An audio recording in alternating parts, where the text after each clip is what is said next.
My ex laughed that I cried too much during our breakup.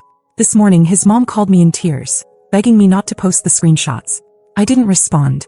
I just hit upload. He used to laugh when I cried.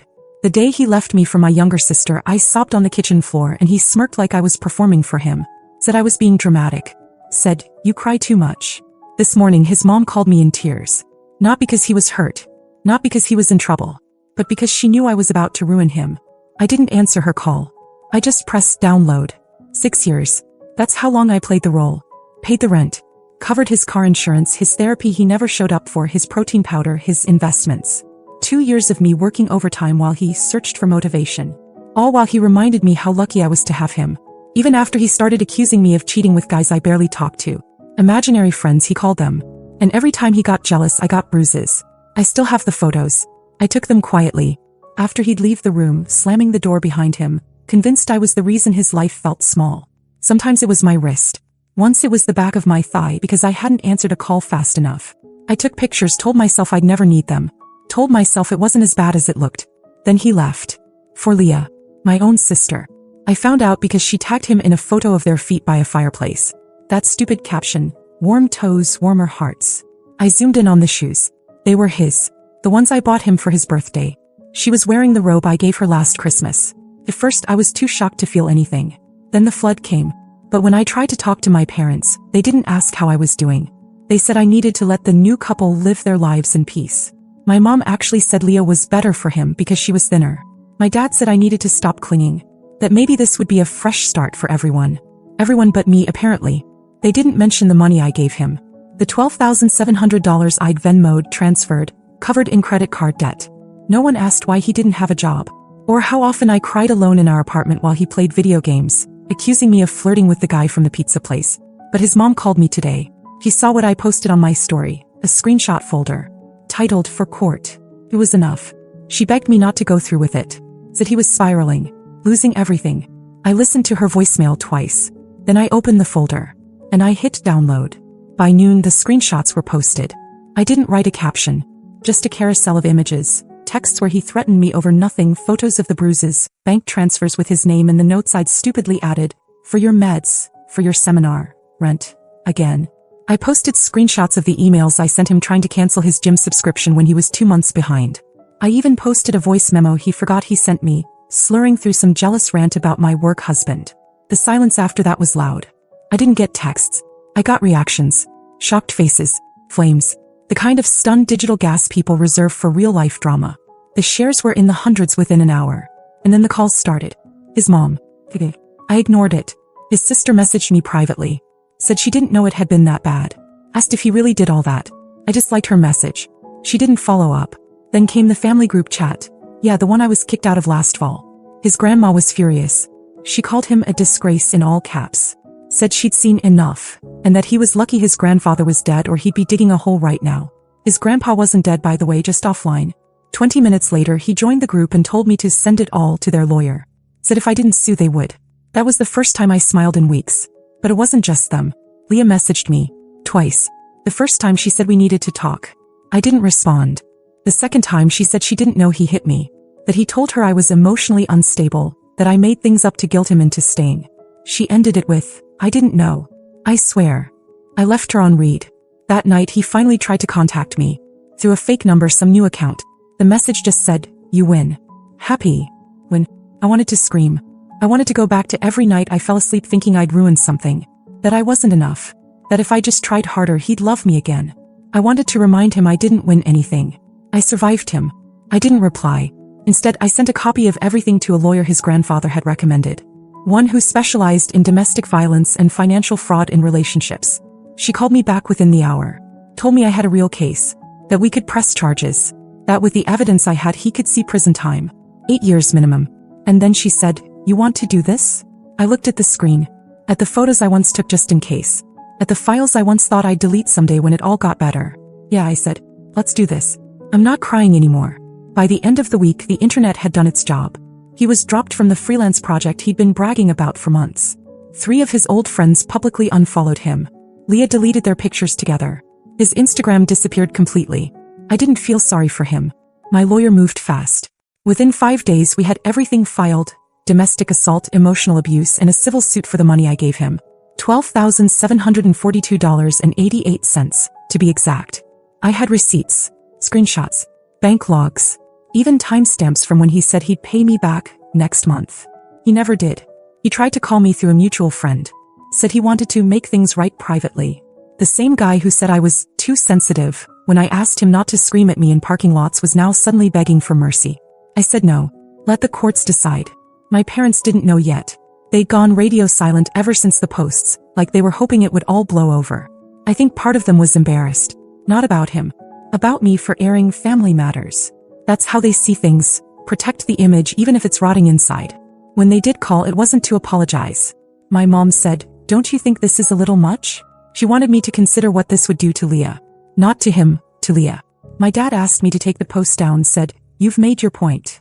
I told him I was taking him to court, that there was no going back. My mom hung up. The next day, Leah showed up at my apartment. No warning, just rang the bell like it was 2014 and she needed to borrow a dress. She looked awful. Puffy eyes, makeup smudged, hair and some broken bun that looked like she hadn't slept. She said she'd moved out. Said he yelled at her last night for liking someone's photo on Instagram. Said he pushed her into a door. She had a bruise on her shoulder. Said she finally believed me. I didn't let her in right away.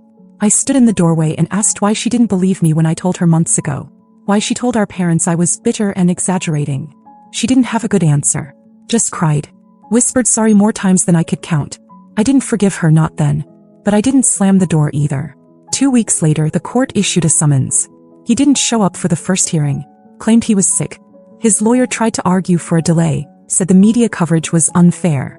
My lawyer tore them apart. The judge gave us the go-ahead. The next hearing was different. He showed up. Looked like hell. Thin, shaking like he'd aged 10 years in 3 weeks. He avoided looking at me the whole time. The judge read off the charges. 3 counts of assault, 1 of financial fraud. The courtroom was silent except for the sound of his pen clicking over and over. We left with a trial date. Outside, Leah waited for me. She said she'd testify if I needed her to. I didn't say yes.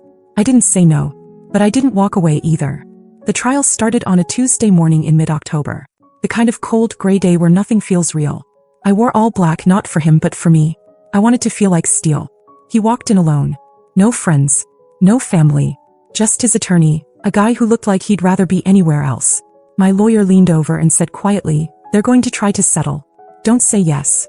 He looked at me once during the opening statements. Just once. His eyes didn't hold anger. Just fear. Not fear of me, but of the consequences he never imagined would catch up. Leah testified first. She told the court what she'd seen. How he'd yelled at me, how he'd once told her to block me on all platforms because I was toxic. She admitted he'd gotten physical with her too. The bruise on her shoulder hadn't faded completely yet. The room got quiet when she said, "I didn't believe my sister until I became her." She cried. I didn't. I just watched. Then came the evidence. Photos of the bruises. Screenshots of him telling me I was lucky he hadn't done worse. Bank statements showing thousands transferred to him over the course of 2 years. Every, "I'll pay you back" message was timestamped and matched to payments I'd made. Then they played the voice memo. The one he sent at 2 a.m. on a random Thursday where he ranted for 3 full minutes about me smiling at someone in line at the grocery store. You could hear the shake in his voice, the edge, the unraveling. That was the moment the jury looked at me differently. Not like a woman scorned, but like a woman hunted. His lawyer made a weak attempt to paint it all as miscommunication, that we had a volatile but consensual relationship, that I gave him the money willingly, that Leah was emotionally unstable. It didn't land. Not after all the proof. The verdict came 2 weeks later. Guilty on all counts. 8 years in prison, restitution for the money plus court fees. When the judge read the sentence, he didn't even flinch. Just lowered his head. Like he knew this was always coming. Afterward, people came up to me. Not friends. Not allies. Just people. Strangers who'd followed the case online. A woman from the back row handed me a folded napkin with her number on it. Said she had a story like mine. Said thank you. My parents didn't show up for the trial. But that night I got a call from my dad. He said, "Your sister told us everything. We didn't know." I didn't say anything. Then he said, "You were right to do it." And then came the part one expected. The part where they turned kind, almost warm. Because now that Leah and I were talking again, now that the golden child had been hurt too, I was worth being nice to again. Funny how fast love can be repackaged when guilt comes home. I didn't forgive them. Not right away. But I didn't hang up either. 3 days after the sentencing, I got a letter. Handwritten, no return address. Just my name, carefully printed in uneven block letters. I opened it thinking it would be from him. Some pathetic apology or twisted version of closure. But it wasn't. It was from his ex. The one before me. I didn't even know her name until then. Her letter was 5 pages long. She'd seen the trial online. She said everything that happened to me he did to her too. Same paranoia. Same bruises. Same financial drain. She even mentioned the same accusations, imaginary friends, jealousy over strangers, gaslighting until she started to believe maybe she was the problem. But she never pressed charges. She ran. The last line hit me the hardest. I thought if I stayed longer maybe he'd change. But watching you hold him accountable gave me something I never had. Peace. I kept that letter. Not to feel proud. Just to remember that this wasn't just about me. A week later something else happened. Something I never saw coming. Leah got pregnant. She didn't tell me right away. I found out through our mom, who suddenly decided we were all family again. She brought it up like it was good news, like we should be throwing a party. But Leah wasn't celebrating. She looked wrecked when I saw her. She sat on my couch and held her stomach like it was foreign. Said she didn't know if it was his or someone else's. Said he'd been cheating on her with another girl, some waitress from a bar near his gym. She asked me what she should do. Not mom. Not dad. Me. I didn't give her advice. I just told her I'd stand by her whatever she chose. 2 days later she miscarried. That broke her in a way even he hadn't. For weeks she stayed with me. Didn't want to go home. She barely spoke, just walked around my apartment like she was afraid to touch anything. Then one night she sat next to me on the floor and said, "I ruined your life and now I don't even have one." I told her the truth. "You didn't ruin it. You were just part of the fire." He was the one who lit the match. We sat like that for a long time. By December my case had gone viral. Not in a huge headline kind of way, but enough to attract attention. A producer from a documentary series about financial abuse reached out. Asked if I'd tell my story. I almost said no. Then I remembered that letter. The way it could have gone worse. The women who never get their stories heard. So I said yes.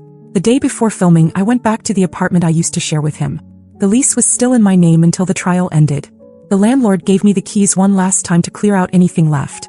In the back of the closet I found a notebook. His, tucked under old shoes.